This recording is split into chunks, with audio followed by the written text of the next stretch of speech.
toda a história da vitamina D, né? Porque foi assim que a história começou. Falar um pouquinho, né, do papel da vitamina D. Como eu vi que era para profissionais de saúde, eu não sabia se tinha pessoas não médicas, então se desculpem, que provavelmente tem algumas coisas muito básicas para quem é médico. Vamos lá, o papel da vitamina. Então, ele aqui, como lá desde os anos 800, né, que descobriram que, depois que o Albright relatou o raquitismo, descobriram que várias dessas crianças melhoravam com óleo de fígado de bacalhau. E tem uma razão disso. Mas alguns pontos importantes em relação à própria vitamina D nesse histórico todo foi em 1922, então descobriram que o que tinha no óleo de fígado de bacalhau que resolvia o raquitismo era a vitamina D. Em 1936 foi identificada a estrutura da 25-hidroxi-D e olha como foi tarde, como demorou, que a formativa, que é o calcitriol, 1,25-de-hidroxi-D, só em 1971, muito recente, ontem. Só para a gente lembrar rapidamente, né, o 7-deidrocolesterol na pele ou o ergosterol adquirido pela dieta, quando a molécula dele sofre uma quebra aqui entre os carbonos 9 e 10, e para formar então a pré-vitamina D, que a quebra aqui foi feita. E sempre tem aquela preocupação, a pessoa tomar sol demais vai formar vitamina D demais. Não, a gente já sabe, porque se tiver em excesso vai ser formado glicerol e taxisterol. Então, é formado, se foi através da síntese na pele, vai ser formado colicalciferol, ou se foi ingerida pela alimentação, o ergocalciferol.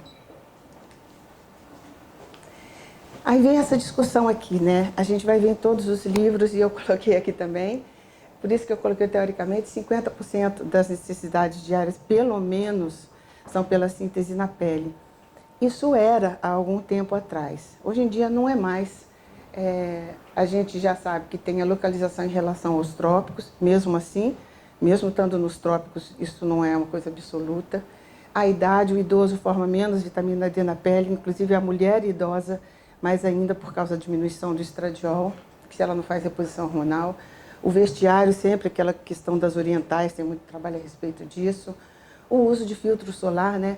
Hoje em dia você tem muita gente que sai com um filtro de 45, 50 de manhã, vai para o hospital, está dentro do carro, o vidro do carro bloqueia os raios UVB, só deixa passar UVA. Entra no hospital, sai dali e vai correndo às vezes para outro hospital, ou vai para o consultório. O que você pegou de sol nesse dia? Quase nada. O que você pegou, você ainda está com um filtro que você renova pelo menos ao meio-dia, passa de manhã e renova ao meio-dia. Então, é muito pouca chance de formar vitamina D na pele. A questão da cor, eu fiz um estudo lá no IED, que eu me surpreendi, porque a gente sabe que a melanina funciona como um filtro solar, né? E eu pensei que a vitamina D fosse da mais alta nos indivíduos de cor branca e mais baixa nos de cor parda e negra. Realmente, nos negros deu significativamente mais baixo e nos pardos deu mais semelhante ao dos brancos. Isso eu estou preparando para publicar e não sei ainda bem como eu vou falar sobre isso, porque tem vários tons de pardo. Pardo não é uma cor, né? A pessoa bem clara, talvez nos meus pacientes o grupo fosse mais claro, em outro grupo de pacientes mais escuros se comportasse mais como os negros. Então, isso é uma coisa que ainda está em aberto. Agora, então, que a gente tem que classificar a cor como o IBGE classifica, né? O paciente é que te diz que cor ele é, isso vai complicar mais em termos de levantamentos. E outros fatores... Oi? Os afro-americanos têm mais baixo. Pois é, lá é mais separado brancos de negros. Nós todos temos a miscigenação faz parte do nosso povo, né? Por isso que eu acho que aqui é mais difícil. Outros fatores individuais, como o idoso, ele é internalizado, está em alguma instituição ou não está, e outros que eu vou comentar depois. E em relação aos alimentos, a D2, a gente tem que cuidar. Ovo é rico em vitamina D. É rico, mas um ovo tem 20 unidades. Se você comer 2 ovos no lugar de um pedaço de carne, que você comeria uma porção de carne, você vai ter 40 unidades. Cogumelo é rico em vitamina D, mas cogumelo é exposto ao sol. Normalmente ele não é exposto ao sol. Então, se ele é exposto ao sol ou luz ultravioleta, é que ele vai ter uma quantidade elevada de vitamina D. Fígado, tem pouca. Agora, olha o óleo de fígado de bacalhau. Tem muito, por isso que ele logo foi usado para tratar raquitismo. Mas cuidado que, às vezes, os óleos de fígado de bacalhau, as preparações, eles vêm extraídos de vitamina D. E aqueles peixes, então, que são realmente os que têm uma fonte boa para o dia a dia, porque a gente não come cogumelo no dia a dia, que foi exposto ao sol, ao raio ultravioleta, realmente os peixes são uma fonte boa. Mesmo assim, parece não, a gente já sabe, o salmão é aquele salmão realmente lá de águas profundas. Não é o salmão em cativeiro, já não tem essa quantidade toda de vitamina D. Então, é muito difícil conseguir vitamina D da dieta. Aí você fica com o sol e hoje em dia, com todas essas situações que eu comentei, é pouca vitamina D para vir do sol. Com isso, então, numa situação ideal, com essa alimentação, você consegue adquirir 600 unidades por dia, precisa, então, suplementar. E aí, aqui é que está a vitamina D, então, é sintetizada na pele, vai lá para o fígado para ser hidroxilada na posição 25, vai para o rim para ser hidroxilada na posição 1, e ela vai exercer suas principais ações, que são a absorção de cálcio, fosfato também, e ação sinérgica com o PTH no osso, além dessas outras que são mais estudadas hoje em dia. Então, aqui é só aquela hidroxilação, aqui no carbono 25, depois no rim sofre uma hidroxilação, é formada a 1,25, e então é a vitamina D que vai agir nos tecidos. E apesar dela a gente saber que ela não é uma vitamina, né, ela é um hormônio, a gente não tem jeito, o nome vitamina D ficou, e hormônio D não ia soar muito bem. Então, quando eu estiver falando aqui de vitamina D, eu estou falando da 25-hidroxi-D, e a 1,25 é o calcitriol. Isso eu achei interessante só para mostrar para vocês, hoje em dia que a gente discute tanto o papel imunológico da vitamina D, né, que realmente nos procariontes ela era uma citocina. Então o papel dela era no sistema imunológico. Só na gente, nos procariontes, é que ela começou a ter um papel de hormônio. Eu acho isso interessante, assim, historicamente, porque eu acho que a gente vai chegar a alguma coisa bem objetiva nessa questão dos estudos imunológicos. Já tem bastante coisa interessante, um pouco solta ainda, mas eu acho que quando eu penso nesse quadro aqui, isso foi um artigo do Dr. Andrade, de 2002, no Arquivos Brasileiros de Endocrinologia e Metabologia, e que eu acho, sempre que eu penso nele, eu penso que a gente vai chegar numa coisa muito boa endocrinológica futuramente. E aí ela vai para o sangue, circula na proteína ligadora de vitamina D. Isso é uma coisa importante em relação à dosagem. Então, as pessoas negras, por exemplo, têm menos quantidade de proteína ligadora de vitamina D no sangue. Então, a vitamina D, por mais que você reponha, ela nunca vai ficar em níveis tão altos quanto uma pessoa que tenha a raça branca. Isso é importante na interpretação do resultado. E o receptor, a megalina, que está em todos os locais, para a gente que interessa muito, o glomérulo para sintetizar 1,25D, o tubo contornado proximal, intestino, e no saco vitelino. Esse aqui do saco vitelino é interessante porque implica na reposição de vitamina D na gestante. A gestante é preconizado, é reposição de rotina na gestante.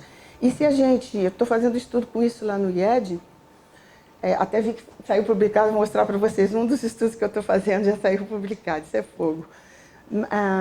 Mas para fazer reposição em gestantes. E a gente não faz se você pega uma vitamina D de 14 numa pessoa, você faz a dose de ataque, 8 semanas com 50 mil para depois fazer manutenção.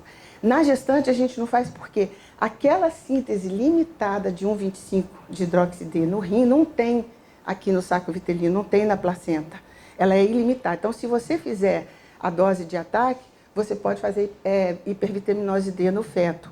Por isso, na gestante, por mais baixo que estejam os níveis de vitamina D, a gente começa com a reposição normal, sem ataque. As ações, aquelas supermanjadas, no intestino, no osso, no rim, que já foi sendo estudada desde o século passado. E a gente tem todas essas outras ações que o sistema imune, que é super interessante, nas células de câncer, que é uma coisa que vem sendo bastante estudada também. O problema aqui a maioria dos estudos foi in vitro. Quando não foi in vitro, quando foram biológicos, foi em camundongos. Então, tem poucas coisas nos seres humanos estudadas. Só para falar sobre a ação no osso, então isso aqui é aquilo que eu já mostrei no outro slide, e lembrar que como a 1,25D age em sinergismo com o PTH no osso, na ação do osteoblasto, na parte de síntese óssea, e também na diferenciação dele depois em pré-osteoclasto e osteoclasto para reabsorção óssea. Então, a importância dela na remodelação óssea em sinergismo com o PTH.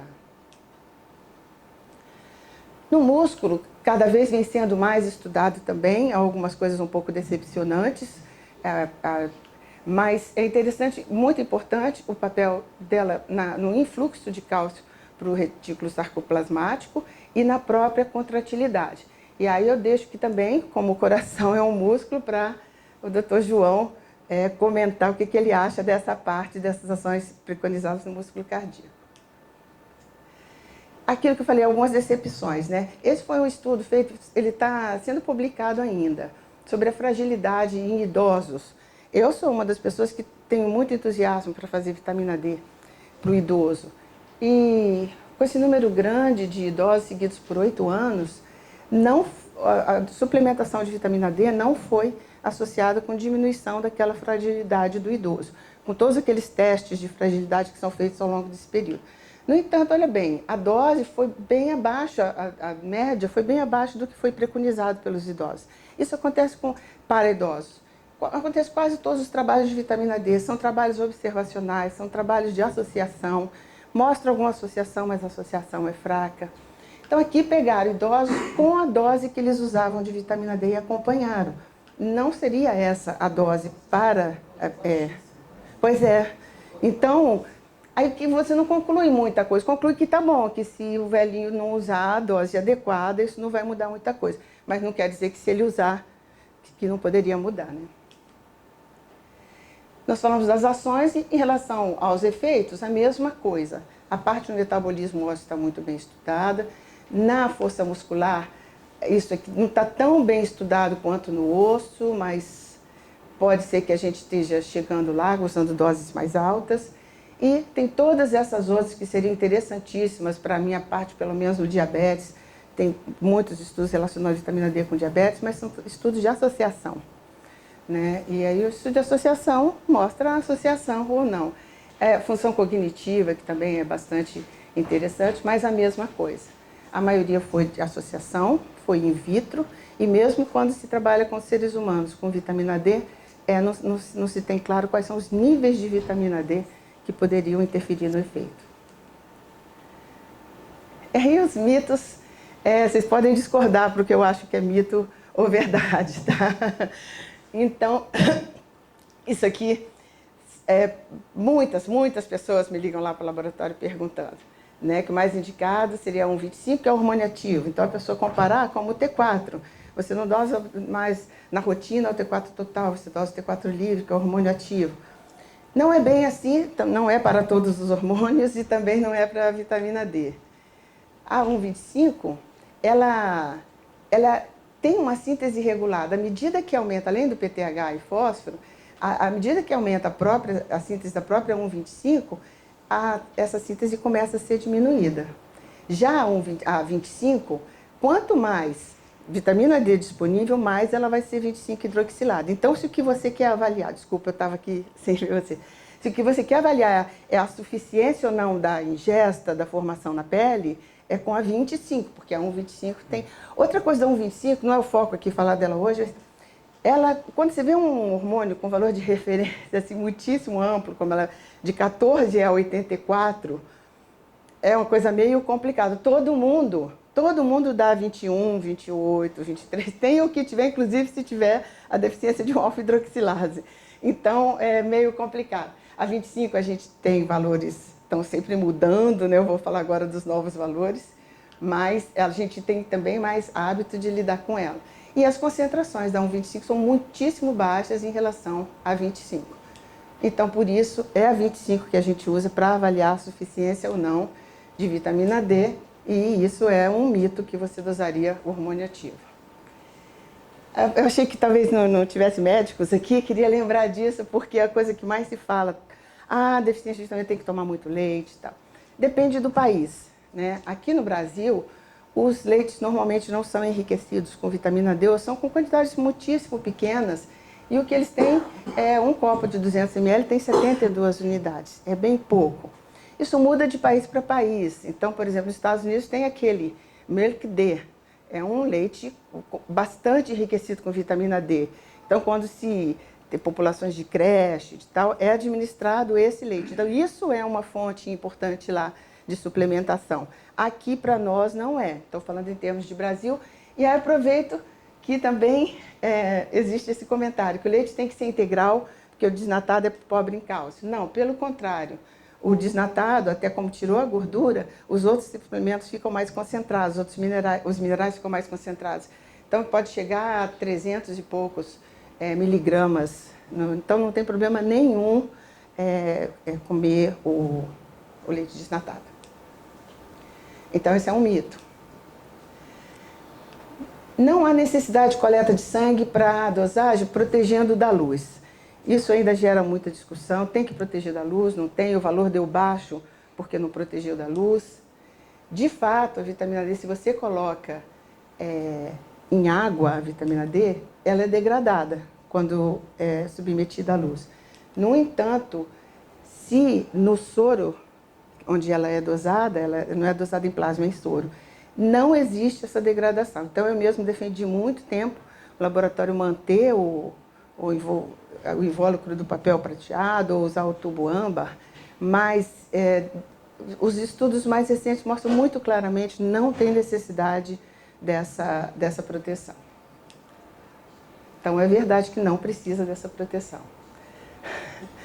Aqui é o mais polêmico. A vitamina D, dosagem é boa, a dosagem não é boa, um valor dá diferente do outro. Vamos ver isso.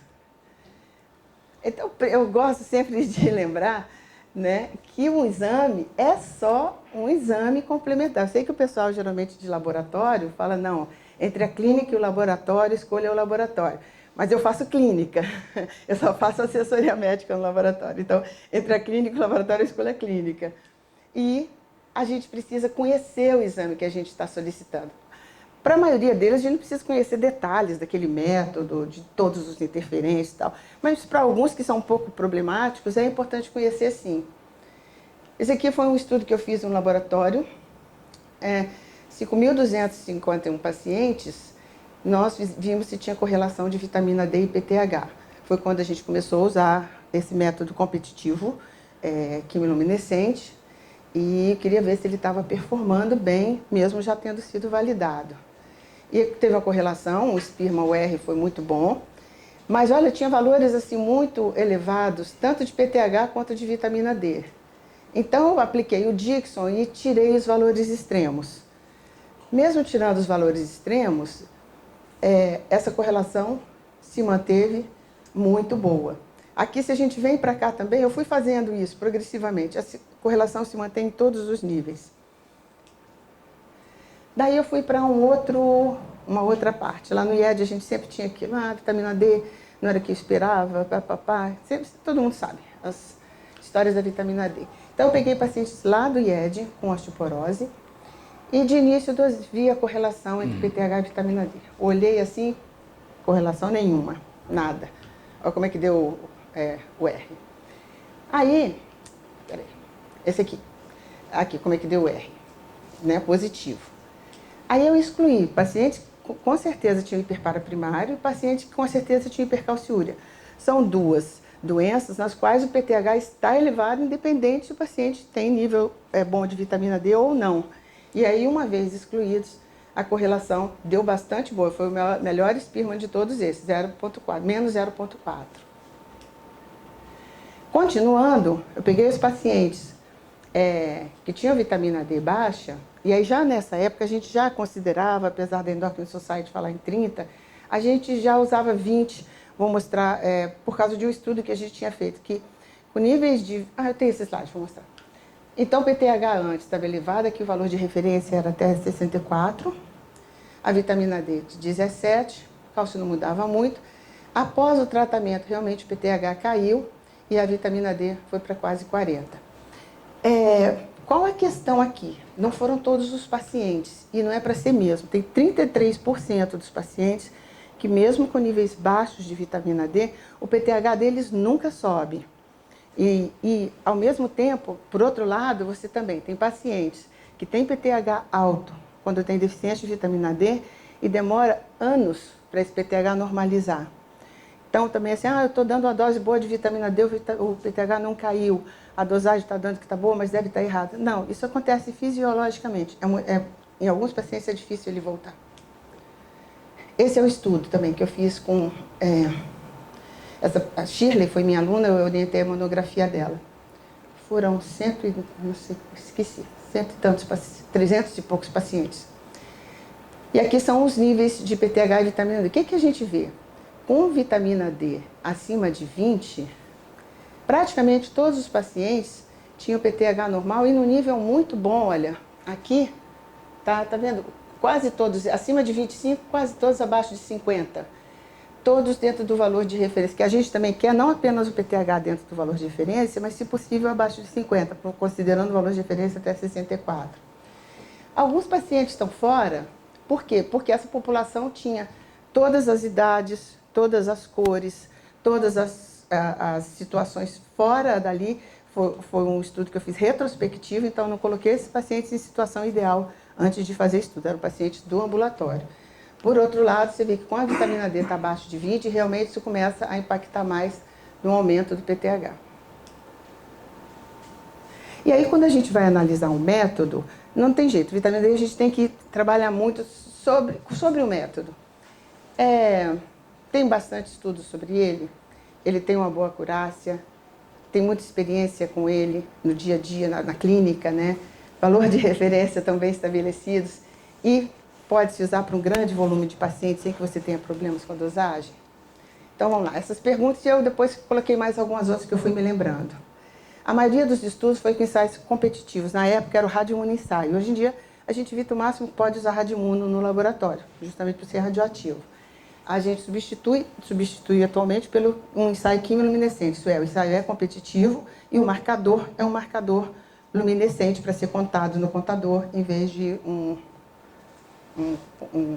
em vez do iodo radioativo. Se você faz por HPLC, geralmente laboratórios pequenos conseguem fazer por HPLC, porque ele é um método bastante complicado.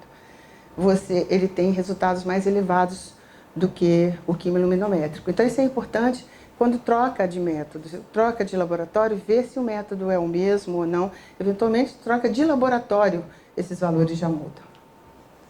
O coeficiente ainda é alto, sabe? É por isso que eu falo, não tem exame bom, não, a gente não vai namorar com ele, não vai casar com ele, a gente tem que compreender esse método, não gostar ou não gostar. O coeficiente de variação entre ensaio ainda é bastante alto, tá vendo? Na DASA, com nossos estudos mostraram o coeficiente de 6,5. Se você compara com o TSH, que é um dos exames que tem menor valor de coeficiente de variação entre ensaio, que é de 3,5, ainda não está ideal, mas já melhorou muito, porque era sempre quase 20%, e acima de 20% já não é aceitável, né? Então, já foi bem mais complicado. A experiência, a maioria dos laboratórios usam imunoquimiluminescentes. Radioimuno-ensaio HPLC, radioimuno está sendo praticamente cortado. HPLC é menos utilizado, geralmente só em laboratórios menores. E LC-MS-MS, que é a espectrometria de massa em tandem, eu acho que vai ser o grande tchan para o futuro, ele se baseia não nessas reações antígeno-anticorpo, mas na massa e na carga da própria substância. Está bem bacana. O custo, o imunoquimiluminescente é muito bom, HPLC ainda tem um custo muito alto, e assim como a espectrometria de massa em tandem, mas a tendência dela vai ser baratear, porque a gente está passando progressivamente muitos exames para tandem. Aí olha aquilo que eu falei, a variação biológica. Se eu doso hoje, se eu doso amanhã, pode ir de 12% a 40%. É uma variação biológica muito alta. Muitos modificadores fisiológicos. O nível, por exemplo, uma mulher que tome pílula, ela vai ter mais proteína ligadora de vitamina D, vai tender a ter a vitamina D mais elevada. Doenças absortivas ou períodos de desabsorção e vários medicamentos, né? Medicamentos que interfiram na 25-hidroxilação hepática principalmente. Esse aqui é interessante, que tipo de vitamina D o paciente usa? O método que nós usamos, quase todos usam no Brasil, a maioria dos laboratórios, é o... Então, acho que desligou aqui. Não, tá. É um método que dosa mais D3 do que D2. Então, dosa 70% é dosada a vitamina D3. E tem uma moda das pessoas irem aos Estados Unidos, elas vão lá, compram vitamina D, melatonina, compram essas coisas todas, e a vitamina D lá é praticamente D2. Então, o paciente vem dizendo que está tomando vitamina D, você prescreve uma marca comercial daqui, e às vezes ele não especifica isso, que a vitamina D que ele está tomando foi que ele comprou nos Estados Unidos. Não vai ser, a dosagem não vai refletir o que ele está usando de vitamina D. E aí vem os valores de referência, né? Então, a Endocrine Society batia muito pé nesse valor de acima de 30 nanogramas por ml. Por quê? Porque é o valor que se correlacionou melhor, com melhor absorção de cálcio, com melhor massa óssea e com níveis mais baixos de PTH. A gente já trabalhava, eu tinha feito aquele estudo lá no IED, outros estudos, o Instituto de Medicina dos Estados Unidos fez um estudo muito bom, melhorou, fez um estudo muito bom, mostrando que para 97% da população, 97,5% da população, nível de 20 eram adequados.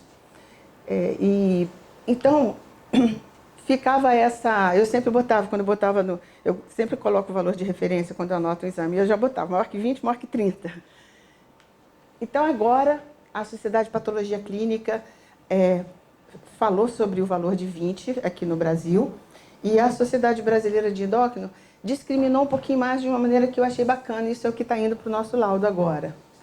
Acima de 20 é o desejável para uma população saudável. Acima de 30, então, para os grupos de risco, né? Então, o paciente com raquitismo, o paciente idoso, a gestante que precisa de mais vitamina D, um hiperparasecundário, a deficiência de vitamina D, tudo isso. Os pré-bariátricos, agora, esse é um trabalho do Dr. João Lindolfo, bem bacana sobre vitamina D. Eu tenho, se alguém quiser, eu mando por WhatsApp. E aí já deixa especificado que abaixo de 20 tem o risco de aumento de remodelação óssea, então de ocorrer osteoporose. Risco, por quê? Porque tem pacientes também acima de 17, 16, 17, que para eles também é normal, a vitamina D dele, para aquelas pessoas também é normal. E abaixo de 10 é o que a gente se preocupa muito, é difícil de ver, mas eu tive naqueles meus pacientes lá, porque realmente o paciente que além da osteoporose vai ter provavelmente osteomalácia também, ou se for criança, raquitismo. Então, voltando à pergunta, eu passei tanta coisa sobre ela que eu voltei. Ela não deixa de ser boa, não. Ela é apenas uma dosagem que a gente tem que conhecer as manhas dela. Mesmo nos países tropicais, a prevalência de deficiência de vitamina D na população é elevada. Dependendo do que você considera de elevada, vamos ver. Ela é altamente prevalente, foi de um artigo do Journals of Internal Medicine. E em diversas regiões geográficas, incluindo o Brasil, foi o que escrevi, é variável dependendo de que população você estuda. Tudo aquilo que eu falei. Que região, que estação do ano, que nós estamos fazendo um estudo grande agora na DASA, porque tem DASA em todo o Brasil. Então, nós vamos pegar a vitamina D, foi ideia do Sérgio Vêncio, lá de Goiás, e ver por estação do ano. A gente já fez por estação do ano, agora vou fazer por estação do ano em várias regiões do Brasil. E isso aqui eu peguei 21 estudos, isso aqui eu fiz mais ou menos lá para maio, os 21 últimos estudos que saíram sobre isso no Brasil. Então, tinha desde nenhuma deficiência até 99%. Obviamente, 99% foi num asilo, idosos, internados num asilo, sem área de tomar sol. Mas, em média, é bastante alto. 40% é bastante para um país que muita gente fala, não, aqui tem sol, não se preocupa com a vitamina D. Não é bem assim. Então, são os horários que a gente tem que... É questão do horário também de exposição ao sol, né? Muita gente fala, fico lá 7 horas da manhã no sol e eu não sei quem fala isso para a paciente que tem que ficar com as mãos assim. Então, é bem engraçado. Mas porque não é 7 horas da manhã? É justamente o horário que tem mais raio UVB, que é entre 10 e 4 da tarde, né? Então, é verdade que existe, que a prevalência é alta. Não é recomendado o rastreio na população. Isso aqui dá bastante discussão. Esses são os grupos, né, em que você precisa realmente rastrear a vitamina D. Uso de medicamentos que podem alterar a vitamina D.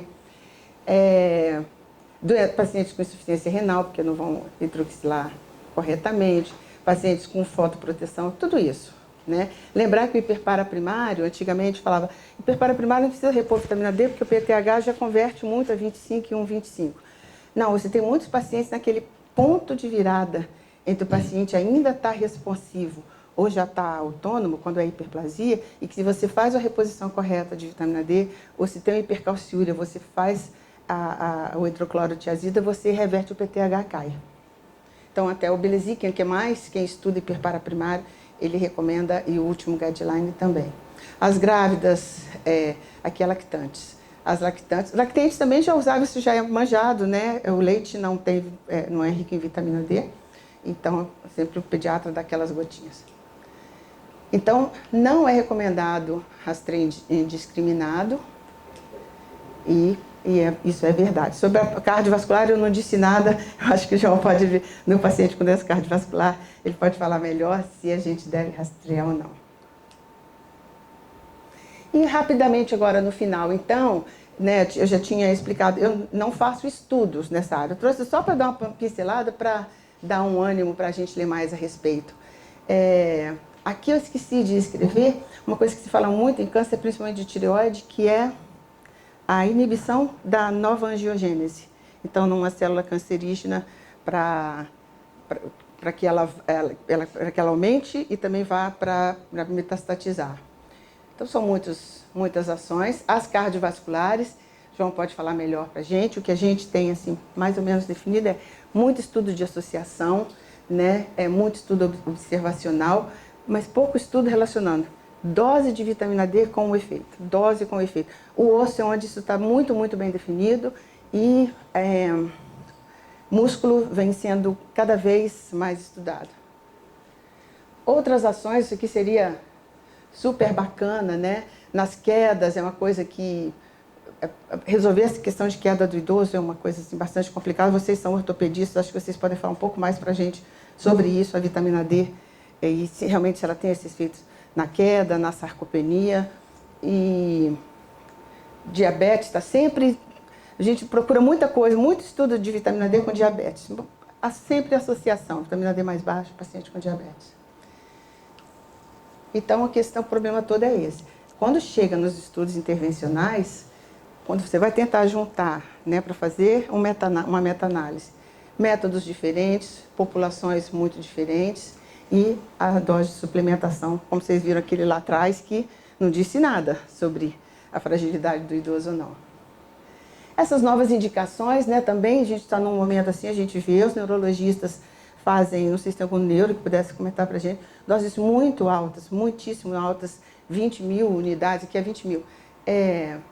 Parece que realmente assim, poderia interferir um pouco na evolução da doença, poucos estudos mostrando isso, mas são doses que, quando você dosa no sangue, que a gente vai para 100 e tanto, 150, 180 de vitamina D. Esse foi um artigo mais recente que saiu a esse respeito, mas não sobre o tratamento. Apenas dizendo que a vitamina D mais alta ou mais baixa não tem um papel na severidade da doença. E aí fica essa pergunta, né? Em outras doenças autoimunes, a vitamina D pode mudar a evolução? Em doença tireoidiana, parece que não.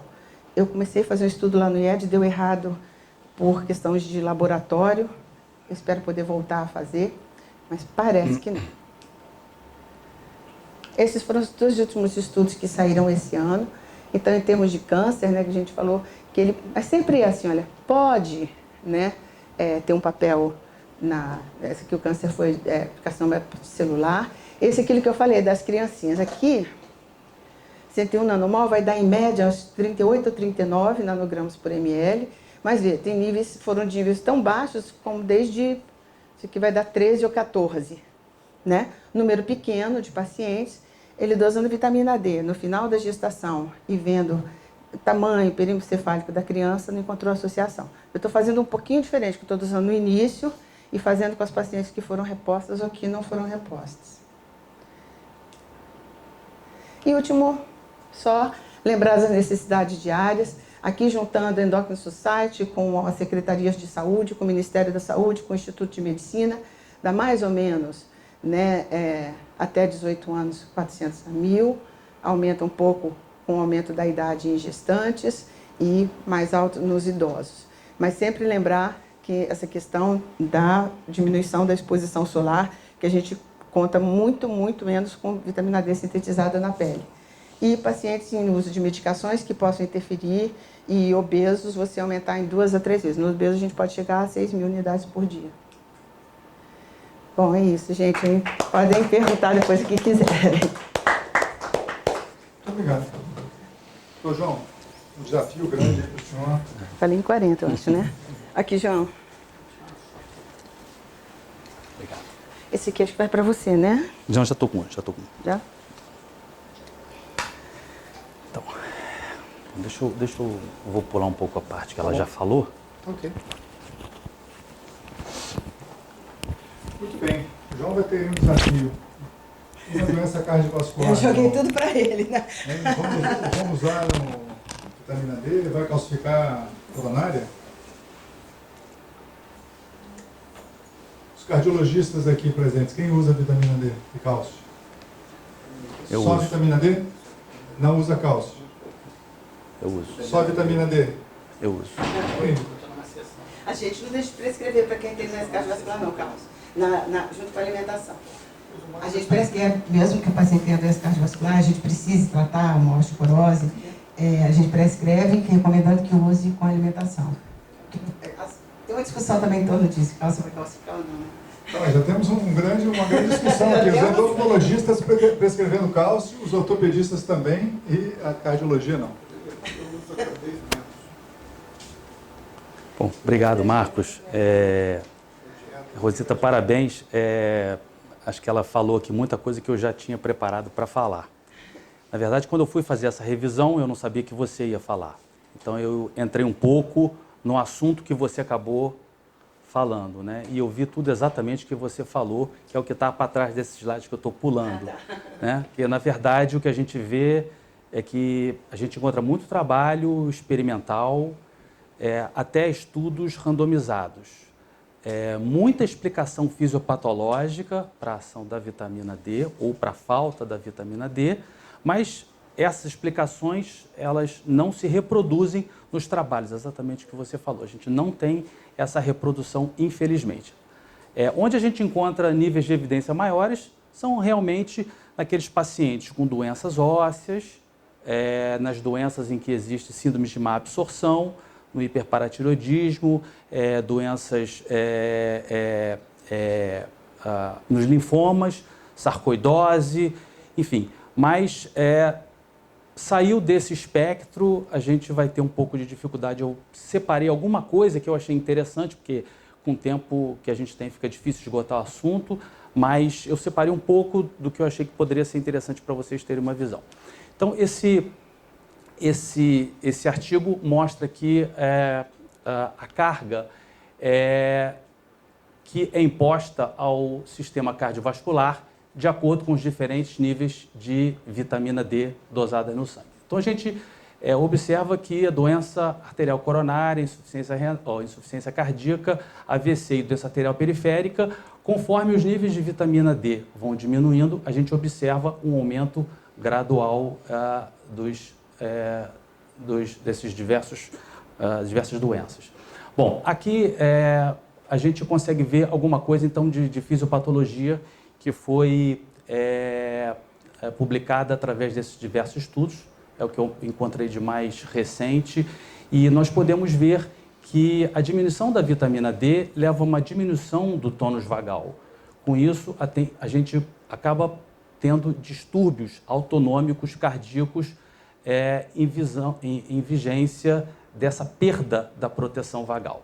Com relação ao paciente hipertenso, nós temos uma ativação do sistema renina-angiotensina-aldosterona e, com isso, a deficiência de vitamina D, teoricamente, fisiopatologicamente, causaria hipertensão. Em relação à doença arterial coronária, você me perguntou, Rosita, exatamente isso. Eu tenho menos vitamina D, para depositar o cálcio no sangue. Então, o cálcio que sobra na circulação, ele vai para as coronárias. E, com isso, eu tenho altos scores de cálcio nas coronárias. Além disso, com a associação de uma disfunção endotelial, aumentando a incidência de doença arterial coronária. Infarto do miocárdio, através de obesidade e colesterol alto, a falta de vitamina D leva a uma diminuição da lipase lipoproteica, aumentando níveis séricos de triglicerídeos, além disso também levando à disfunção endotelial. A própria aterosclerose levando à doença arterial periférica, a hipertensão arterial levando ao stroke, AVC, alterações do sistema renina-angiotensina também contribuindo para a formação de fibrilação atrial e hipertensão arterial, resistência à insulina, levando a síndrome metabólica e diabetes, e aqui alterações genéticas nesse alelo RS7041 em pacientes da raça branca, levando à insuficiência cardíaca. Então aqui eu procurei resumir num quadro um pouco da fisiopatologia que procurou-se posteriormente comprovar os resultados nos estudos. Esse primeiro estudo, então, foi do Women's Health Initiative, publicado em 2007, onde eles estudaram eventos cardiovasculares com a suplementação de cálcio e de vitamina D. O background do estudo foi avaliar o risco de eventos coronarianos e cerebrovasculares nessas mulheres que foram randomizadas, foram 36 mil mulheres pós-menopausadas, com essa idade de 50 a 79 anos, em 40 centros e que foram submetidas a 2 vezes ao dia de uma dose de carbonato de cálcio de 500 miligramas com vitamina D 200 unidades, 2 vezes ao dia, comparada a placebo, num follow-up de 7 anos. E o que a gente viu é exatamente isso daí. Aqui é o gráfico de eventos cardiovasculares e aqui é o gráfico especificamente de AVC. E a gente vê que tanto o grupo que repôs vitamina D e cálcio, não houve diferença no grupo para o grupo placebo para doenças cardiovasculares, da mesma forma não houve diferença para a incidência de AVC. Portanto, a conclusão do estudo é que a suplementação de vitamina D e cálcio não aumentou nem diminuiu o risco de doença cardiovascular ou de AVC em populações pós-menopausadas sadias através do acompanhamento de 7 anos. Isso, em 2016, eu tenho um slide anterior que eu acabei não mostrando, mas saiu um statement da National Osteoporosis Foundation, junto com a American Association of Preventive Cardiology, dizendo que não há indicação em reposição de cálcio e vitamina D em mulheres pós-menopausadas sadias. Isso já vem sendo falado desde essa época. Bom, aqui um segundo estudo, foi o Record Trial, que foi um estudo feito em pacientes com câncer, em 21 centros ortopédicos do Reino Unido. Esse estudo, então, ele incluiu 5 mil pacientes, dos quais 85% foram mulheres, mas também pacientes idosos, 70 anos, com fraturas ditas de baixo trauma. Bom, os participantes, então, foram alocados para ingestão de vitamina D, 800 unidades, e cálcio, 1.000 miligramas, ambos comparados com placebo, e esse estudo foi feito por até 62 meses e um follow-up de 3 anos de intervenção. O que a gente vê aqui, então, nessa curva de Kaplan-Meier é que tanto os pacientes que repuseram quanto os pacientes que não repuseram tiveram o mesmo desfecho. Dessa forma, o estudo concluiu que nessa população mais idosa, com risco de refratura, a reposição de 800 unidades de vitamina D não achou nenhuma redução significativa na mortalidade total, na mortalidade por doença cardiovascular, na incidência e na mortalidade por câncer, numa análise de intenção de tratamento. E achou-se também que a suplementação de vitamina D não teve qualquer efeito no controle glicêmico e no risco de fratura. Interessante, mas esse trabalho não separou pelos níveis básicos de vitamina D.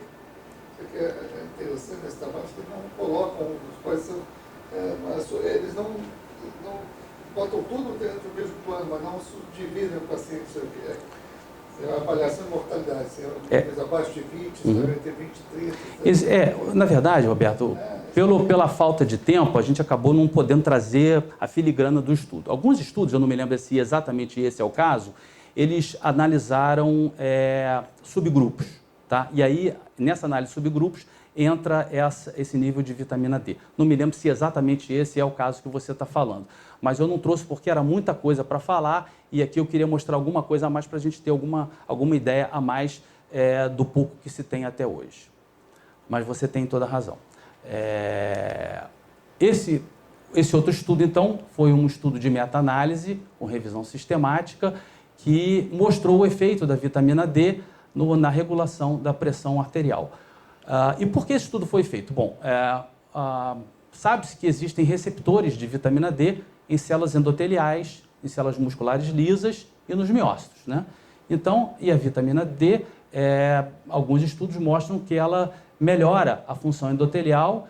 Isso foi bem demonstrado em estudos Teve um estudo que eu não trouxe, mas tinha um estudo que foi bem demonstrado isso em porcos, dos quais foram tratados com angioplastia, e mostra uma melhora importante da função endotelial. E mostra também que elas reduzem a produção de citocinas pró-inflamatórias, reduzindo a atividade da renina-angiotensina e reduzindo o paratormônio, que tem um efeito tóxico vascular. Então, através de todas essas hipóteses, foram destacados esses mecanismos como mecanismos potenciais que mediariam o efeito da vitamina D no controle da pressão arterial. O estudo, então, é um estudo randomizado, placebo-controlado, que usou suplementação de vitamina D por um mínimo de 4 semanas, para qualquer tipo de indicação, e aí, na verdade, entra pacientes com diversos níveis de vitamina D, tá? E foram reportados alguns níveis de vitamina de pressão arterial. Na verdade, aqui, essa meta-análise começou com quase 3.000 estudos, se não me engano, um pouquinho mais, e acabou em 27, porque eles tentaram tirar todos os estudos que não eram randomizados, tiraram todos os estudos que eram baseados em dados obscuros, em trabalhos de pouca relevância clínica na literatura, tiraram trabalhos em que não tinham um adequado registro da pressão arterial e chegou-se a 27 estudos. Então, acho que esses estudos, de uma certa forma, como eles foram selecionados, tentou-se melhorar a qualidade através dessa seleção.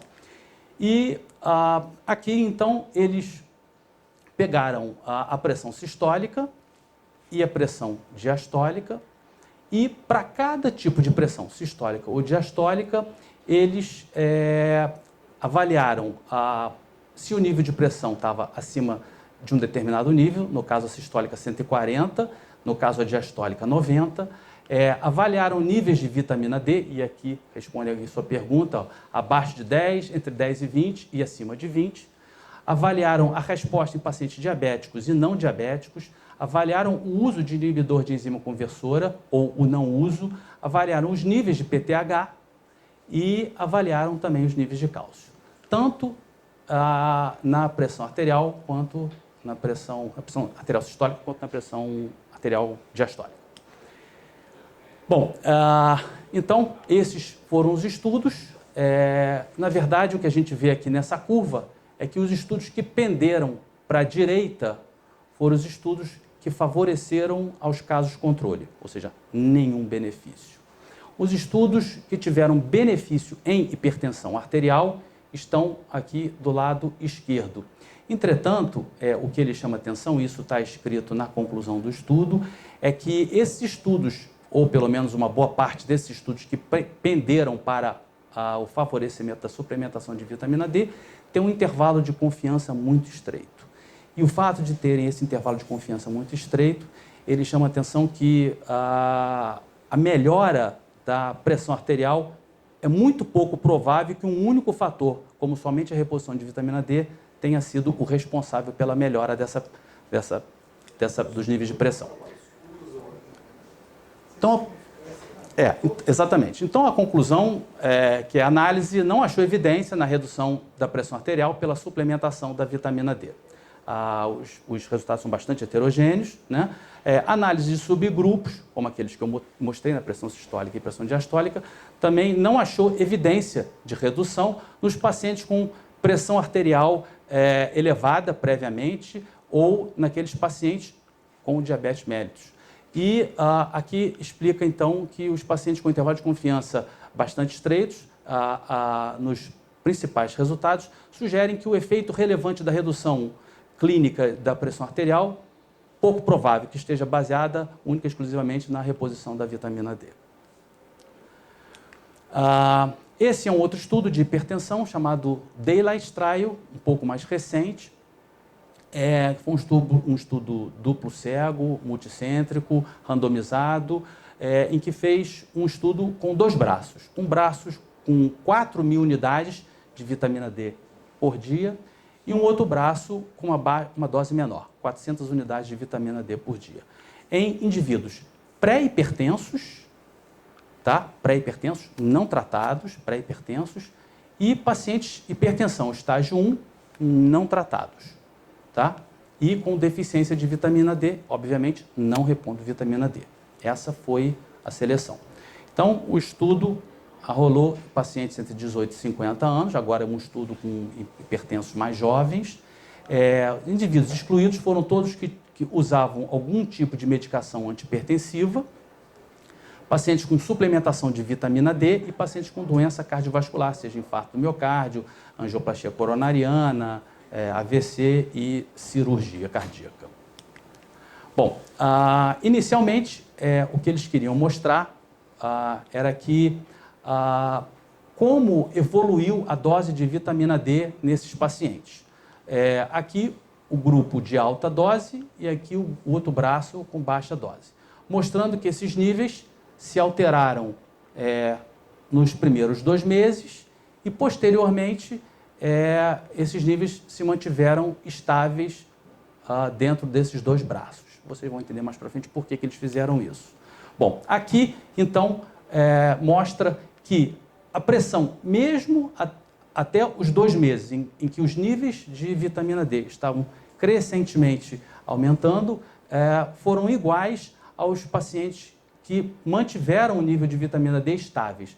A gente vê que não houve qualquer nível de alteração de pressão arterial, tanto no braço que tomou 4.000 unidades, quanto no braço que tomou 400 unidades de vitamina D dia.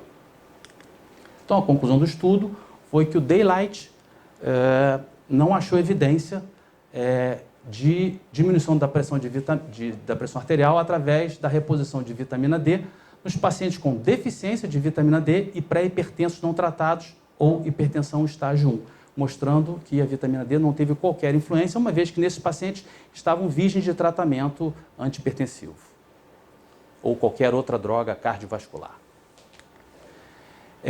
Esse trabalho também interessante, um trabalho de meta-análise feito em pacientes com doença renal crônica, em que foram ver a mortalidade cardiovascular e os desfechos cardiovasculares em pacientes tomando análogos de vitamina D com doença renal crônica. Então, o método que esse estudo usou foi esse. Eles juntaram vários trabalhos do PubMed, do Medline, o Embase, Cochrane e vários estudos nefrológicos de jornais respeitados e incluíram pacientes, então, com doença renal crônica, adultos com clínico de creatinina abaixo de 60, inclusive pacientes com doença renal crônica terminal requerendo diálise.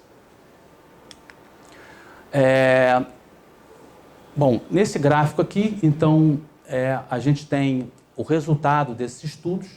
A gente vê que os resultados são bastante heterogêneos, ou eles pendem para o benefício da vitamina D, ou eles pendem para o não benefício da vitamina D. Alguns com intervalo de confiança bem pequeno e, na verdade, esse grupo, por exemplo, ele mostra a mortalidade por causa total, mostrando uma grande heterogeneidade. Aqui a mortalidade cardiovascular especificamente, mostrando também heterogeneidade. E aqui eventos adversos cardiovasculares, mostrando também heterogeneidade. E se a gente for ver aqui risco relativo, com P não significativo. Aqui também outro subgrupo, pacientes com diversos estágios de insuficiência renal, mostrando novamente a heterogeneidade dos resultados. Aqui pacientes tomando vários análogos da vitamina D e aqui pacientes diabéticos, né, mostrando também um resultado praticamente nulo. Então, a conclusão do estudo foi que não houve a diminuição da mortalidade cardiovascular significativa no tratamento com suplementação de vitamina D. Em adição, também não houve aumento ou diminuição dos eventos, riscos sérios de eventos cardiovasculares, demonstrados também pela suplementação de vitamina D.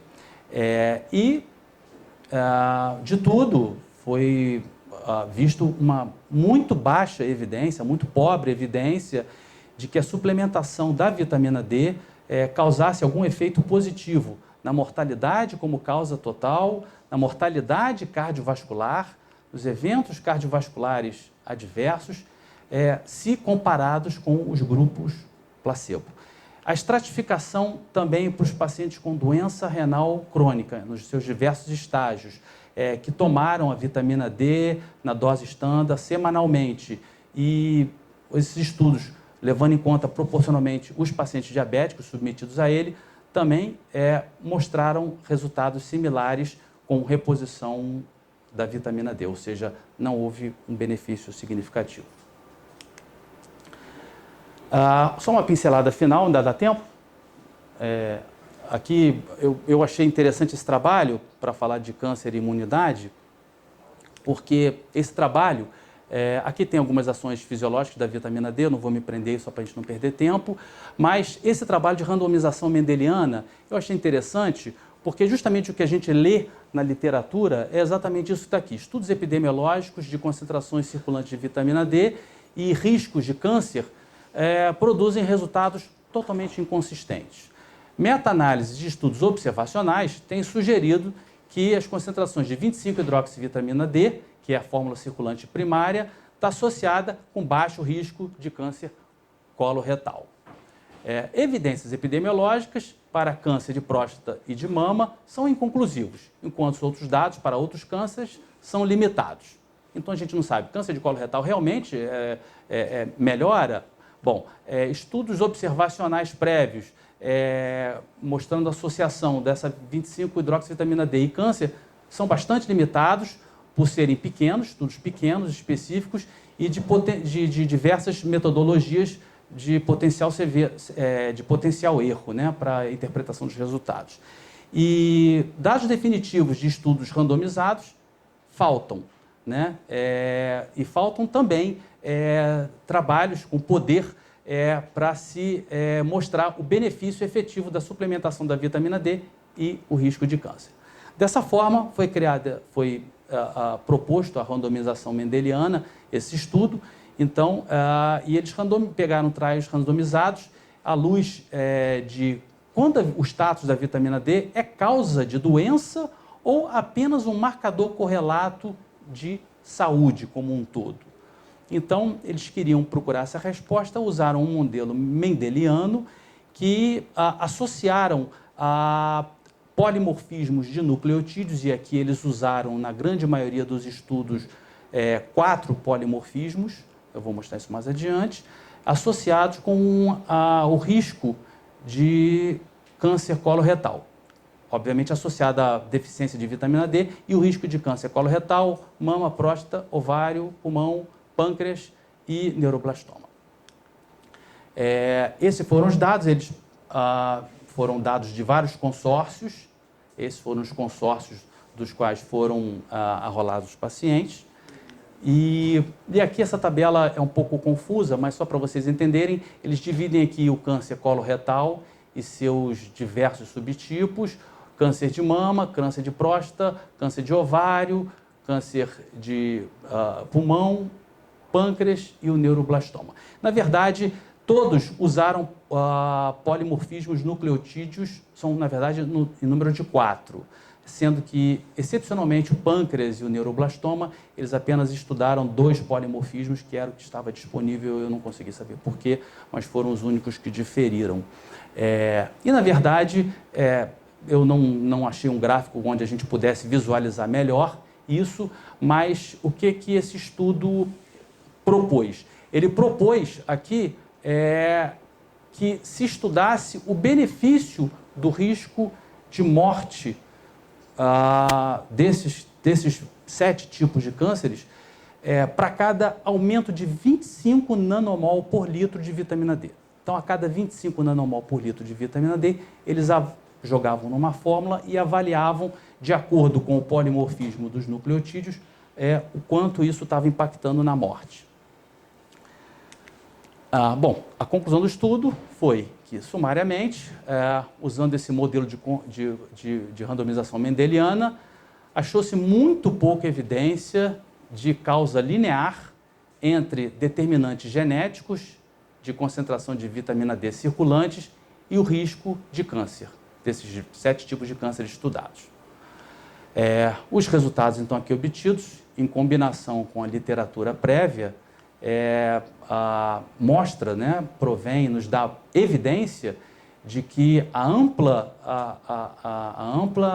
população que sofreu screening de vitamina D, tendo essa deficiência, e a subsequente reposição da vitamina D de forma ampla, atualmente não é recomendada como estratégia para a prevenção primária do câncer.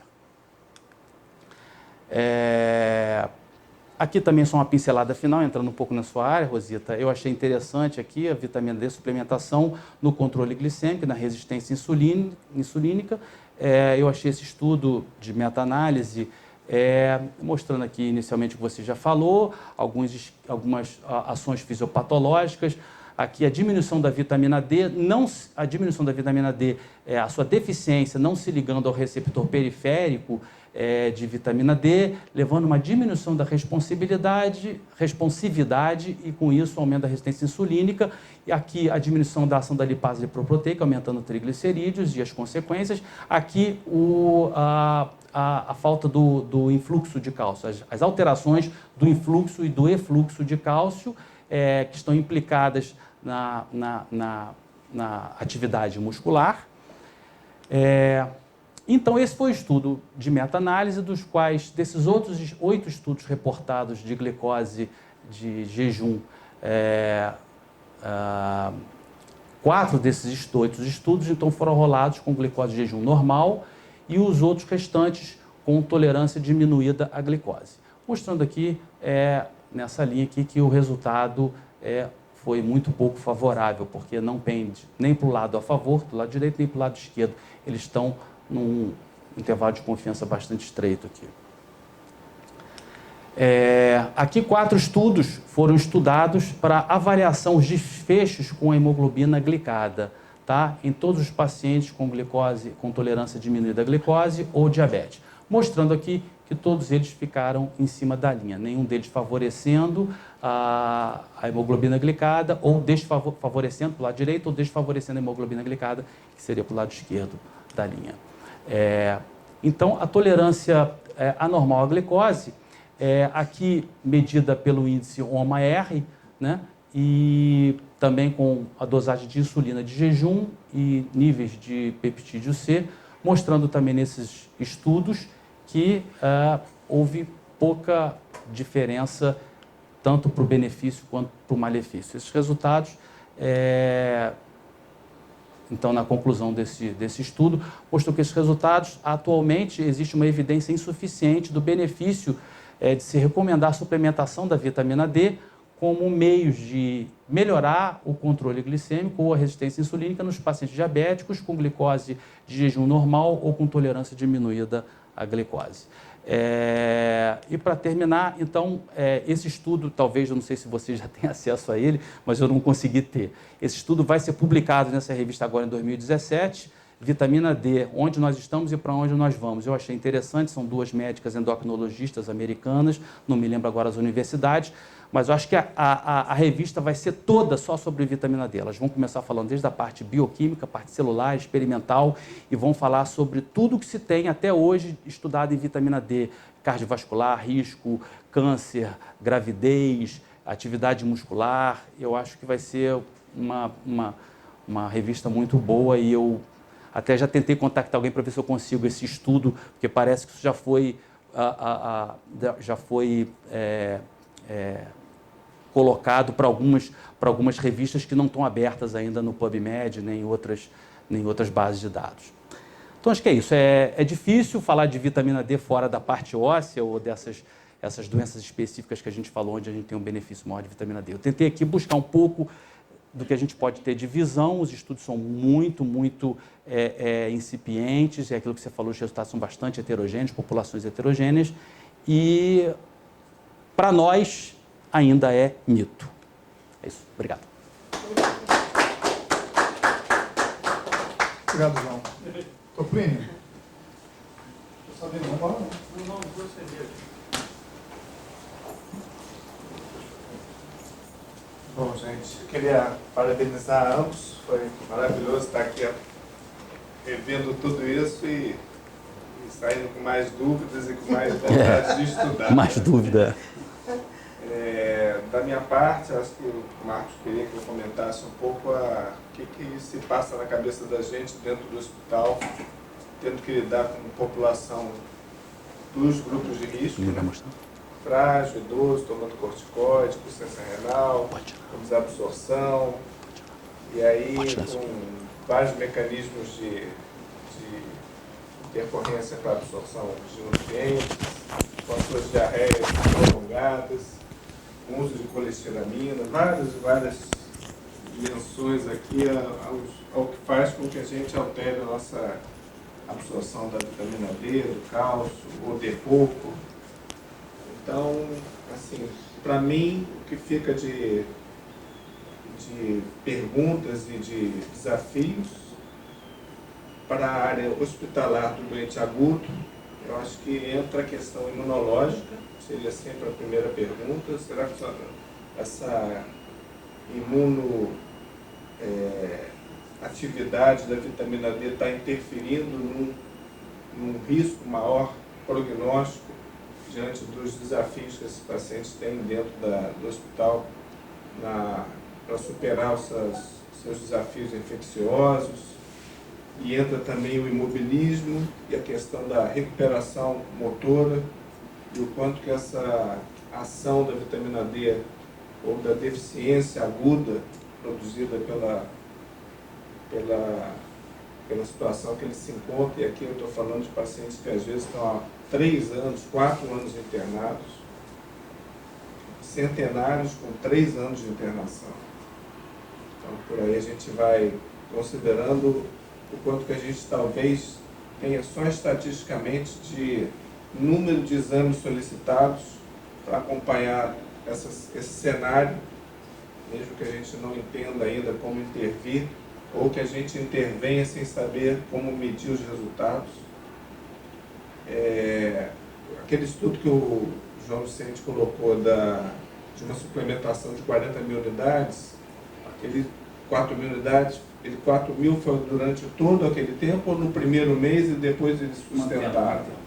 Então você veja que 4 mil unidades dia seria considerada, depois de um certo tempo, já uma condição de indução de toxicidade por vitamina D, e mesmo assim eles não ultrapassaram o cutoff de 30 e poucos, e a Rosita colocou que para a população de risco, talvez a linha de base do nível adequado ou desejável fosse de 30 a 60, acima do que seria para o saudável, e então a gente teria que tentar atingir esses níveis com doses bem altas de vitamina D, doses essas que a gente não faz nem por via parenteral, nem por enteral, nem a gente está nenhuma fonte de nutriente de vitamina D suplementada para a nossa população, colocando aqui a menção ao nutricionista que está presente. Então são questões muito relevantes que a gente tenta levantar aqui para tentar influenciar na melhoria do desfecho desses pacientes, né? Sem falar naquilo que não foi comprovado até agora dos benefícios cardiovasculares. Há uma questão para mim, ficou aqui numa dúvida, por exemplo, você comentou que a vitamina D3 não seria a droga de escolha para suplementação de uma maneira geral. Você deveria dar a provitamina D, né, não a forma ativa que ela se autoajusta. Mas normalmente na população renal ele não vai converter e a vitamina D que você deveria fazer seria ativada.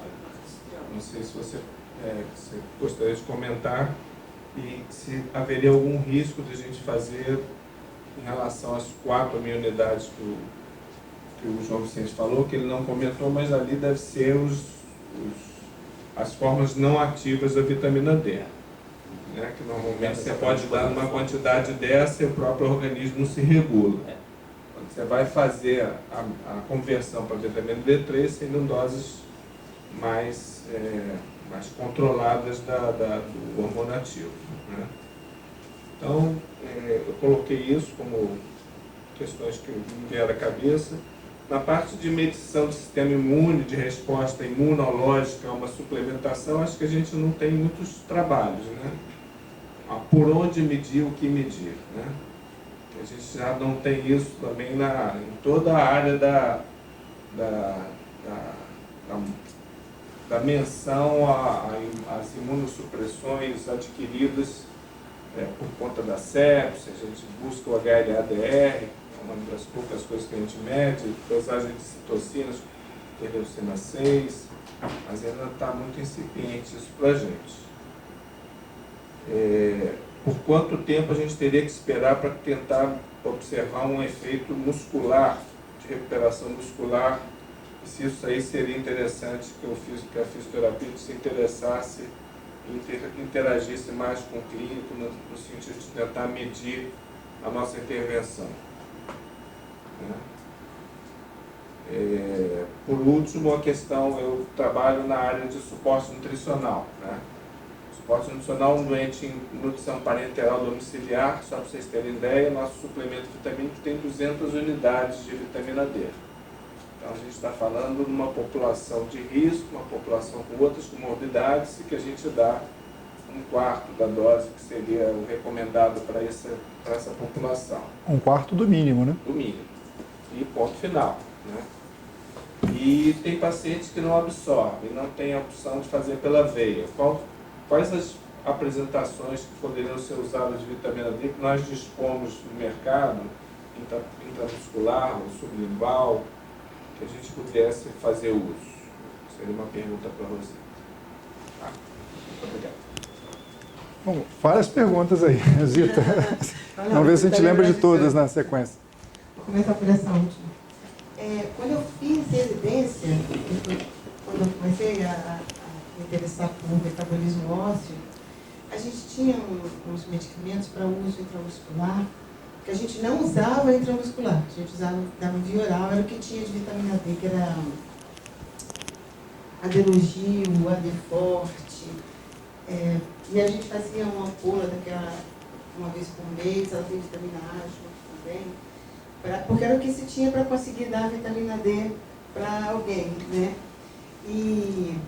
Mas eu nunca tive experiência com usar de fato intramuscular esses medicamentos, não, apesar de eles terem sido feitos para isso. Então nem poderia te dizer. Eu não sabia que as nutrições parenterais tinham tão pouca vitamina D assim, não. Então talvez, vou até procurar, porque nunca mais, uma delas saiu do mercado, acho que uma delas está no mercado ainda hoje, mas eu nunca nem li artigos sobre ela ser feita de fato intramuscular. Vou procurar, se eu descobrir eu te falo, porque não tenho também a mínima ideia. O calcitriol, que você falou, a forma ativa, né? Realmente os pacientes renais, justamente pela insuficiência renal, ele não hidroxila na posição 1. Ou criança com raquitismo por deficiência de um alfa-hidroxilase, também é o que a gente usa. Resistência periférica a 1,25, que é super raro, mas é o que também usa. e hipoparatiroidismo, é o que a gente reserva o calcitriol 1,25. Nessas situações para tratamentos de osteoporose, de sarcopenia e tal, a gente usa mesmo a vitamina D3 comum. E aí dá aquele problema da dosagem, aquilo que eu falei, a gente usa aqui D3, tá? A gente usa D2. Tem que ter cuidado quando a gente dosa aqui, já é muito variável a dose que atinge, a cada dose, o quanto atinge em cada pessoa. De uma maneira geral, para você aumentar 10 nanogramas por ml no sangue, você precisa fazer de 1.000 a 1.500 unidades de vitamina D por dia. Eu chamo a atenção dos colegas que às vezes ligam lá para o laboratório, já estou fazendo uma dose muito alta de vitamina D e ela subiu só um pouquinho. Por que é isso? 1.500 não é uma dose muito alta, 1.500 é quase nada. Né? Sobre o cálcio, né, que ele puxou o assunto do cálcio, saíram esses trabalhos, né, da calcificação arterial e tal. O que a gente faz? O ideal seria a gente suplementar o cálcio na dieta, né? É o que a gente faz. Você tem como facilmente conseguir uma dieta com 1.200 miligramas de cálcio por dia. Mas na população que a gente atende nos nossos consultórios particulares. Lá no IES a gente tem que fazer o cálcio, a gente faz sob a forma de carbonato. A gente faz após o almoço e após o jantar, para ele, porque vai precisar de meio ácido, né? Quando vai começar a acidificar. De qualquer maneira, também não faz em jejum, porque ele seria absorvido muito rapidamente. Então, após o almoço, após o jantar, ele vai acidificar o meio lentamente, vai ser absorvido lentamente. É o que você tem, assim, mas com a alimentação eles não conseguem, não. 2 copos de leite, iogurte, queijo, só no consultório mesmo. Oi? Roberto, você fala baixo.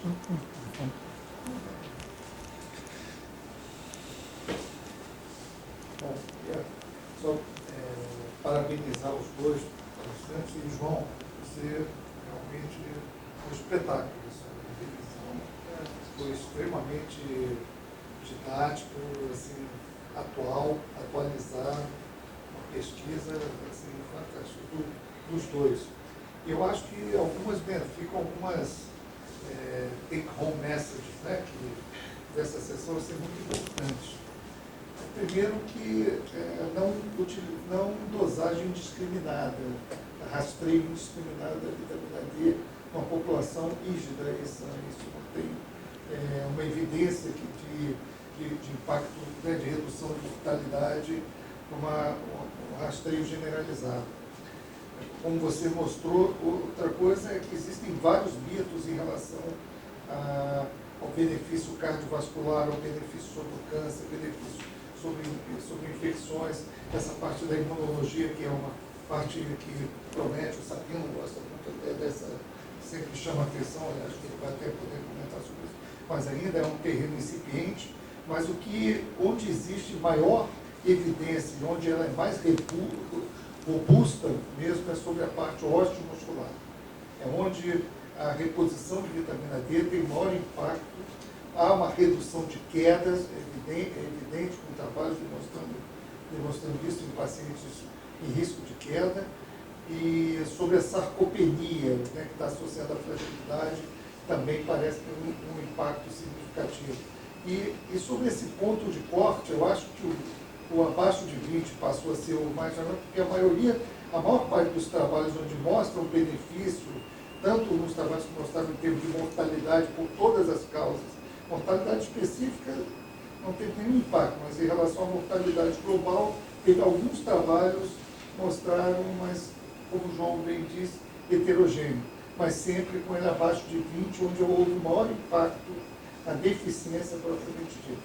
Mas eu acho que essa proposta de passar o ponto de corte para 20, acho que ela não é universalmente aceita ainda, existe muita discussão em relação a isso. Acho que a Sociedade de Geriatria ela não endossa, pelo contrário, existe até alguns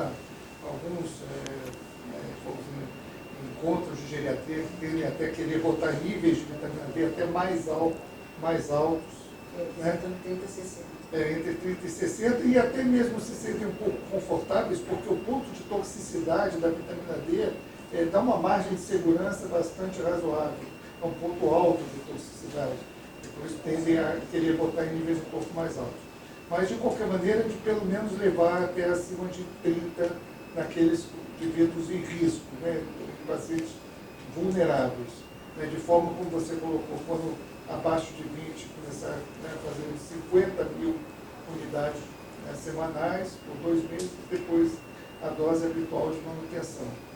Então, e o que é interessante, eu vou dizer aqui, parece é um mito que a literatura chama a atenção, a vitamina D baixa, né, falar para o velhinho tomar sol, tomar cuidado com isso, porque às vezes o risco de pegar um câncer de pele ainda é maior do que o risco da hipovitaminose. Então, tomar muito cuidado com essa recomendação, até mesmo porque o sol mais propenso à hipovitamina D é o sol mais perigoso para a pele. Então, é uma recomendação que merece o cuidado. Então, apenas chamando a atenção que em relação ao idoso, acho que ao paciente idoso vale a dosagem ao rastreio, acho que vale a reposição com foco especificamente sobre a parte da do termo abrangente, hoje conhecido como osteosarcopenia, né? E níveis em torno, objetivando se manter entre 30 e 60. Parabéns aos dois pela excelente exposição e aprendi muito hoje com vocês. Deixa eu só dar uma palavrinha aqui. Só queria chamar a atenção dessa questão que o Pedro chamou da parte imunológica. Foi uma pergunta que eu coloquei nesse slide, mas depois acabei tirando, porque eu vi que não ia dar tempo, talvez eu tivesse deixado. Eu consegui achar 2 trabalhos mostrando dosagem de citocinas em doença inflamatória intestinal e esclerose múltipla. E esses trabalhos especificamente, embora com metodologias questionáveis, resultados heterogêneos, mostraram benefícios da refusão da vitamina D para esse tipo de paciente. Mas o que me chamou a atenção nesses trabalhos é que esses pacientes mantinham, e eu não me lembro detalhes, infelizmente, porque eu até tirei dos slides, mantinham níveis séricos de vitamina D para ter benefício acima de 100 nanogramas, o que é considerado muitas vezes tóxico, né? Então, isso me chamou muito a atenção. Mas, como o Plínio chamou a atenção para essa parte imunológica, foram 2 trabalhos que eu tinha colocado aí para a gente comentar, mas eu acabei tirando, porque eu achei que ia ficar muito... Não sei se você quer comentar sobre isso. Uma coisinha da parte laboratorial, né, com essa questão da toxicidade. Tem 2 coisas. Uma, acho que a sociedade botou 70 a 60, e não acima de 30 simplesmente, tem um estudo, foi feito pelo laboratório, o grupo de médicos da Unifesp, que é o mesmo do laboratório Fleury. Eles encontraram que quando a vitamina D estava acima de 75, alguns pacientes começavam a apresentar hipercalciúria. Aí eu lembro sempre quando falam, tá vendo como a vitamina D está errada, porque você foi suplementar e fez hipercalciúria. Existe associação de hipercalciúria e deficiência de vitamina D. O paciente não tem um ou outro, né? E aí, claro, com qualquer dose de vitamina D, essa hipercalciúria vai aumentar.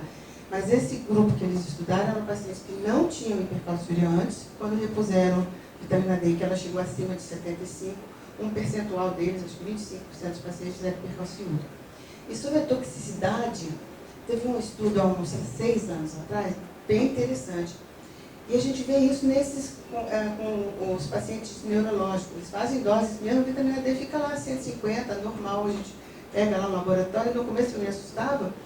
E depois esse estudo eu fui entender, é um grupo, são determinadas famílias apenas que desenvolvem a intoxicação por vitamina D quando ela está em níveis altos.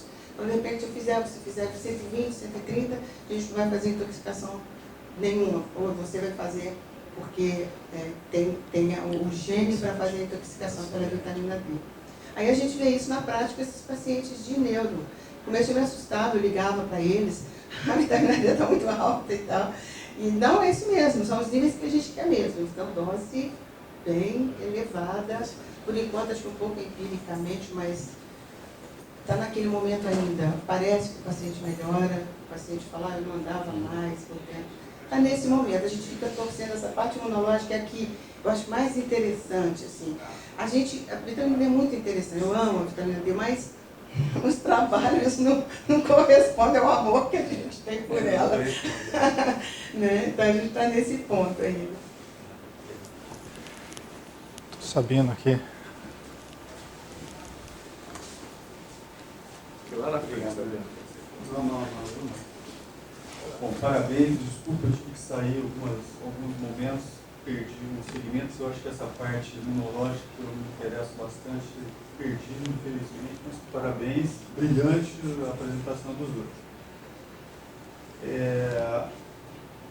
O que eu achei bastante interessante, assim, a literatura ela vem tomando um impulso em relação à vitamina D e na área de terapia intensiva, um livro que tem uma consistência muito grande, ela já começa a publicar. O último livro do Jean-Louis Vincent, que é um intensivista, né, bem reconhecido no mundo todo, um capítulo sobre a vitamina D, desse ano, 2017. E lá, o que ele chama muita atenção? O aspecto imunomodulador da vitamina D. Alguns trabalhos, alguns estudos intra-hospitalar em que a incidência de infecção urinária na população tratada, né, mantendo esse nível entre 30 e 60, era menor do que os que estavam abaixo não foram corrigidos. A especulação partiu pelo aspecto imunomodulador e esses trabalhos agora estão tomando impulso. Então, um dado assim, interessante, uma visão nova, né, da vitamina D, que antes estava muito pautada no aspecto músculo-esquelético, hoje a gente vê que, né, o universo é muito maior. E certamente para as outras vitaminas também. Então aí me remete a uma visão clínica. Quando se tem uma deficiência de qualquer item, a gente vai pensar no quê? Algo errado está no estilo de vida dessa pessoa, alguma doença está interferindo. Né? Por gostar muito da questão da vitamina D, no consultório eu costumo pedir com uma certa frequência, inclusive de jovens, os jovens de risco. Branquinho, pele branquinha, né? Que estão lá cheios de cremes, né? Isolando do mundo, do universo. E me surpreendo com muita frequência jovens de 18 anos com 7 de vitamina D. Então é surpreendente. O que isso faz?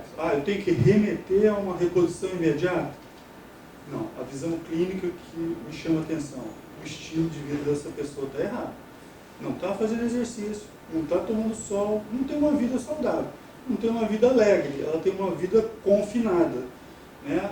Hoje nós temos um estilo de vida indoor, o tempo todo em ambientes fechados, ou dentro de shoppings, videogame dentro de casa o dia inteiro, colégios que estão fechados, pouco tempo dedicado a uma atividade física em ambiente aberto. Né? Os colégios hoje, a maioria estão com cobertura nos seus ginásios, não expõem os jovens. Então a gente vai assistindo esse estilo de vida, né, muito indoor, comprometendo uma saúde como um todo. Obviamente que isso não vai ter uma repercussão só na vitamina D, todo o restante vai estar comprometido. Né? Os aspectos nutricionais, bem melhor do que eu pode observar isso. Então, assim, a vitamina D ela é desafiadora nesses aspectos. A gente fica bastante tentador, né, tentado em descobrir, desvendar verdades e em afastar os mitos dela. Mas eu acho que ela é um sinalizador maior de deficiências de estilo de vida ou condições que estão levando a isso para, né, essa análise que a gente faz laboratorial da deficiência. E, obviamente, que a deficiência vai repercutir, né, de alguma forma.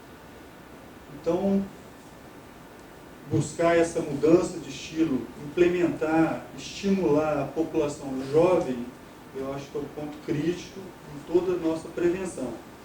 E o idoso, como o Roberto chamou a atenção, frágil, a gente vai ter que fazer correção imediata, rápida e rigorosa para tentar minimizar os impactos todos, apesar de a gente não ter o grau de evidência, mas certamente corrigindo um conjunto de condições, a gente vai oferecer e favorecer a possibilidade de ter recuperações. Obrigado. Rosita, uma coisa que você falou no início, ali, em relação à osteomalácia. A consultório, ortopedia, uma grande quantidade de pacientes corredores. Hoje, correr quase que uma necessidade, né, todo mundo incentiva muito corrida. E no consultório, a gente acaba vendo a patologia. Então, no meu consultório, chegam os pacientes com lesão por sobrecarga. O que chama atenção em algumas situações é que pacientes, mesmo com um estímulo pequeno, assim, você está correndo 10 km, 15, não. Estou fazendo 2, 3 km e desenvolvem fratura de estresse. Eu comecei a fazer uma dosagem sistemática de vitamina D nessa população especificamente, em que eu achei que o estímulo para a fratura não era tão grande, ou seja, quase que um estímulo fisiológico, correr 2 km, 3 km por dia, não é nada absurdo. Eu diria que para você que nessa população especificamente, muito do estilo de vida que o Sabino falou, assim, a pessoa estava com início de hipertensão, uma recomendação do cardiologista para começar a fazer uma atividade física, ou mesmo uma vontade de perder peso, alguma coisa assim, sistematicamente essa população, pelo menos no início, tem abaixo de 30, muitos abaixo de 20. E os que efetivamente desenvolveram alguma lesão de estresse, dosagens ainda mais baixas, aí 17, 13. Abaixo de 10 é raro. Eu tenho poucos pacientes com abaixo de 10. Assim. Eu acho que talvez talvez tenho 10 pacientes até hoje que eu tenha visto com dosagens abaixo de 10. Mas especificamente na osteomalácia você citou talvez níveis mais baixos, né, assim, abaixo de 10. A gente tem osteomalácia com entre 10 e 20, por exemplo?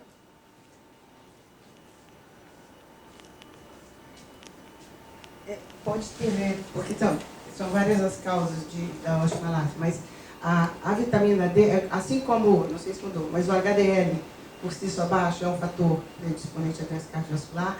A vitamina D abaixo de 10 sozinha, sem nenhuma outra alteração, mesmo sem mais nada, sem aumento de PTH, é fator predisponente para a osteomalácia. Muitos idosos você encontra mais em idosos, né? Esses institucionalizados. Mas não precisa ir longe. A minha vitamina D é entre 12 e 14. Sua? Minha mesmo. Claro, a primeira vez que eu fiz, que deu 13, aí eu falei, vou fazer de novo. Eu fiz igual os colegas falam para já, repete aí que isso está em casa. E é isso, mas é aquilo. Como péssimo, saio de casa com o filtro solar, já tive 2 basaliomas, então saio com o filtro solar sempre acima de 70. Pego o táxi e vou para o IED. Do IED para o laboratório eu ando 5 minutos. Tudo bem, meio-dia, 5 minutos, tinha que ser 15. E saio de noite, isso é minha vida. Fim de semana é aquilo, a gente não vai mais à praia, né? Porque aí você teve o câncer de pele, aí você não vai mais à praia, você vai ao cinema. Isso é o esperado mesmo, podia estar até mais baixa. Isso é uma realidade nova, né? Como ele falou, que a gente está se deparando agora. E às vezes os jovens já estão nessa também, né? Nossa geração, minha geração, a gente ia para a praia todo dia, de 10 às 5 da tarde, fica com essa pele, fica com câncer de pele, mas talvez a vitamina D estivesse boa, né? Então, mas a osteomalácia, ela é fator independente, sozinha ela é fator para a osteomalácia, abaixo de 10. Tá. O que eu observei? Esses pacientes, que todos, pelo menos os que tinham abaixo de 20, quando fazem lesão de sobrecarga mecânica, principalmente em pé, normalmente fazem mais de um osso. Então, você faz sobrecarga mecânica em 3, 4 pontos. Aí ele tem sobrecarga, tem edema ósseo no calcâneo, no navicular e no meta. Já peguei alguns pacientes também com lesão em tíbia, platô tibial, meio da tíbia e o pé contralateral. Assim, é muita lesão. Não esperada, né? Não esperada. Só que você tem que jogar vitamina D acima de 30, né? Isso. Aí nessa população especificamente, você deixaria talvez o que? Ali em torno de 40? Até tem uma Endocrine Society que fala isso. Para você garantir que ela esteja sempre acima de 30, é necessário que você suplemente até um nível de conseguir 40. Então, quando você dose está 40, em outro momento vai estar 35, outro vai estar 42, outro tá... Então, você tentar chegar a 40 para garantir que esteja sempre acima de 30. E esse tipo de população, mesmo estando jovem. Nos nossos pacientes acamados, alguns entram para ficar, às vezes, 2, 3 dias, no caso da ortopedia, mas alguns acabam ficando meses. a partir de que momento, assim, a partir de quantas semanas a gente deveria ou dosar ou já começar a suplementar esses pacientes internados no hospital? Teoricamente, depois de 3 meses, a vitamina D que ele tinha hoje, né, que ficava em circulação interhepática, daqui a 3 meses vai refletir uma deficiência que começou hoje. Assim como para repor, eu prestei atenção ali que naquela meta-análise, pegou trabalhos que estavam usando vitamina D já com 4 semanas, ela ainda não atingiu o nível. Por 3 meses, no outro deu 2 meses, né? Então, mas assim, como ele já pode ter partido de uma vitamina D baixa, eu já dosaria assim que ele entrou. Não esperaria 3 meses para você. Já pensou, estava 15, ela baixa a partir de 15, então já dosaria porque ela já podia estar vindo baixa antes. Então, se você não conseguiu botar esse paciente para tomar sol, com 3 meses, mesmo que você não dosasse, já é importante fazer suplementação. Roberto? Essa questão dessa mudança do ponto de corte que o laboratório propõe para reduzir para 20, essa é a sua opinião em relação a isso? A gente já trabalhava com 20, porque quando eu lia os trabalhos que a Endocrine Society citava, e que o Instituto de Medicina, que é mais ampla a visão do Instituto de Medicina, a visão menos endocrinológica, o estudo do Instituto de Medicina foi mais bem feito do que os estudos que a Endocrine Society cita, porque ela se prendia muito naquilo que tem maior absorção de cálcio, que tem maior massa óssea, mas eu penso como qualquer outro hormônio. Exemplo, se eu não tiver o T4 livre do paciente, ele vai até 1,9. Se eu mantiver em 1,7, 1,8, eu vou ter os menores níveis de TSH. Mas eu não quero os menores níveis de TSH para o paciente, eu quero 2,5 de TSH. Então, essa base pelo paratormônio é muito relativa. Então, eu acho que ficou bem no ponto agora, assim, para uma população saudável, jovem, não tem nada, 20 adequado. Agora, todas essas de risco, né, como você falou, os idosos que você falou, os institucionalizados, os pacientes que tiveram uma cirurgia bariátrica ou vão ter e tal, esses a gente continua jogando acima de 30, com essa meta de botar um pouquinho mais para garantir, porque como a variação biológica, em quem não repõe, mas quem repõe também, um dia vai absorver mais, outro menos, né? Então, acho que fica uma coisa de bom senso isso, né? Em relação ao horário para suplementação, um dos artigos que eu li sugere que, primeiro em relação ao Brasil, o Brasil, desde a região amazônica até o Rio Grande do Sul, produz vitamina D ao longo do ano todo, com exceção dos estados mais ao sul, que na época do inverno o período de produção é muito pequeno. Mas, de modo geral, a recomendação é que não se pegasse sol com sol entre 30 graus e 150 graus. Né? Abaixo de 30 graus, a camada de atmosfera que ele atravessa é tão grande que os raios 290 angstroms, é isso? 290? Não chegariam adequadamente a produzir vitamina D. Então, o sol acima de 30 graus, até próximo de 90, você precisaria de mais tempo para se expor ao sol. E à medida que ele chegasse próximo do meio-dia, né, ele atravessa uma camada menor de atmosfera, você precisaria de menos tempo. Então, poderíamos botar como recomendação geral, pegando o sol ao redor de 9, 10 da manhã, 30 minutos, próximo ao meio-dia, de 10 a 15 minutos. Está correta essa orientação? É o que a gente fala agora, assim, se contar para o dermatologista que eu falei disso, isso é mentira. Eu tenho uma dermatologista, ela fala, eu odeio endocrinologistas, reumatologistas e ortopedistas, porque vocês vão o paciente ter câncer de pele. Agora, eu acho que na prática, com isso tudo, com o advento da história da prevenção do câncer de pele, todas essas mudanças, os filtros solares, a gente cada vez mais vai para a suplementação com a vitamina D oral mesmo, né? Eu costumo brincar com os meus pacientes, quer dizer, parte brincadeira, parte verdade. Excesso de sol causa câncer e a ausência de sol também causa câncer. Então, o segredo da vida está no meio do caminho, né? Não pegar sol demais, né? Mas se não pegar sol, você também terá algum tipo de câncer. Muito obrigado a todos. Foi um prazer contar com vocês. E o esquimó?